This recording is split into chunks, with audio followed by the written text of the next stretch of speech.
Something that struck me as I played through co-op missions in Splatoon Raiders is that it felt like, even when other players were at a higher level than me, I always felt I was able to contribute a proportionate amount of damage.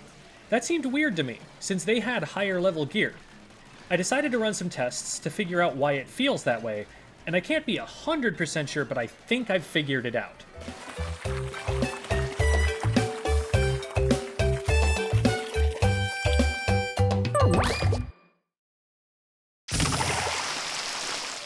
Missions you play in co-op get scaled depending on your player level. Let's say you've got a level 31 player, a level 40 player, and a level 50 plus player in a level 35 spicy lobby. If those sound oddly specific, that is because that is exactly the way that I tested it, with server members Floofy and Callie. Huge thanks to them, without whose patience this video would not have been possible. For Floofy, our level 31 player, the mission stayed at level 35. For Callie, our level 40 player, it was at 40. And for me, at 50 plus, it got set to 50. Now, dear viewer, I ask of you this question. In our mission, how much HP do you think this guy had? It turns out, it's not actually a number. At least, not a flat number of HP. Here is how we got to that conclusion. The damage number it says on your weapon's stats screen is the same number it does to target dummies, and that's the same number it does to any enemy in the game, boss or lesser. How, then, are higher level players with higher level gear not doing all the work and carrying every multiplayer lobby they're in? That's how it feels in, say, Monster Hunter, where if you want to experience a monster at its intended difficulty, you have to use the equipment that was available at that point in the game. Bringing in teammates with stronger equipment lets them run a hilarious speedrun and slap the monster around when you might be struggling to even land a hit. To test what was going on, I had our two other players isolate a chum and figure out how many shots it took to splat it with their lowest damage weapons. Since I was the host, my job was to jump on the exploration bot like a trampoline right at the beginning of the level so that it did not shoot at our test subjects. The first player, Floofy, had a slosher that did 3,007 damage. It took 5 shots to splat with the slosher. Now, it could be that the slosher needed every single point of damage in those 5 sloshes to splat, or it's also possible that by the 4th shot, it literally had 1 HP left. So that creates a range of possible HP values. But they also had a junior that did 466 damage, and we found that it needed 33 shots to splat. So, using similar reasoning and putting the two ranges on top of each other, we've got a range of 14,913 to 15,035 HP. Here's the thing. Callie definitely did more than 15,035 HP without splatting the chum.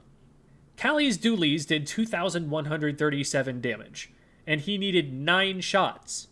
Even 8 shots with that weapon does over 17,000 damage. That's outside of the range that we had established it had when Floofy was shooting it. The chum has more HP the higher level the player is that's shooting it. That makes sense for a single-player game, but then how does it work in a game where those two players can both shoot at the same enemy? I can't know for certain that this is how it works without knowing exactly how much health the chum has, and that would take a while to establish.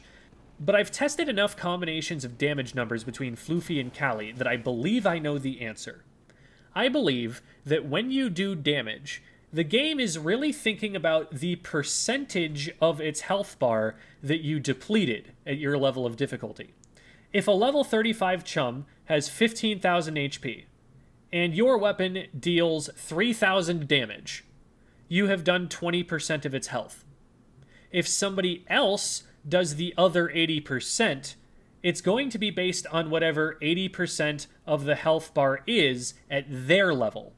If at their level it has 30,000 HP instead, well, 80% of 30,000 is 24k. So that is what it takes for that player to finish it off. I can't confirm this completely because there are some error bars around all of my calculations, We don't know how much overkill there is, so we only have a range of possible HP values for the enemies. Our data is plausible, but it's not completely confirmed to be 100% accurate.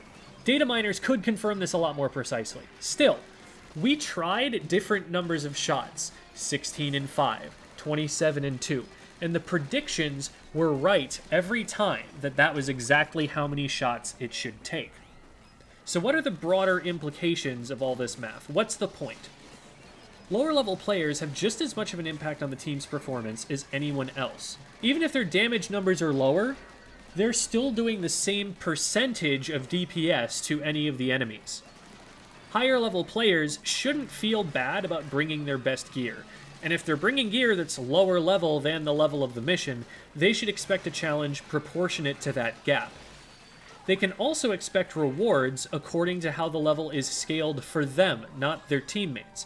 Even if it was a level 35 mission for everyone else, I was going to get rewards that you'd expect from a level 50 mission. Higher level missions will still throw more boss salmonids at you, so that aspect of the difficulty may still have an impact on the difficulty outside of this damage scaling consideration.